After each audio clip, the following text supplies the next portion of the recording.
We've got a problem. It's not draining. What do we do about that? How do I add DEF to a Sprinter van? Well, let's figure that out right here. I'm going to go to this screen here and using the mouse pad, let's hit service. Let's scroll down to the additive DEF and let's hit that. And oh, look at that. I'm down about 3/4. I can add a bottle of DEF right now. First thing we're going to have to do, get out of the vehicle and pop open the hood. Pull down that little handle, lift up on that. We have this little guy here.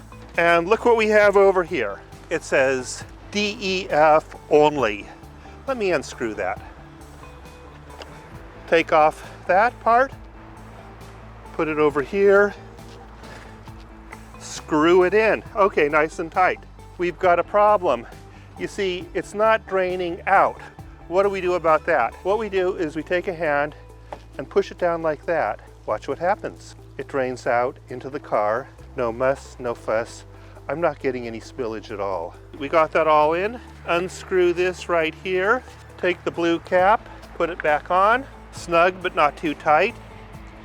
I can put this back in place here. We'll be ready to discard this. Close the lid.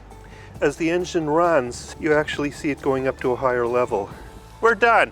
Easy peasy, lemon squeezy.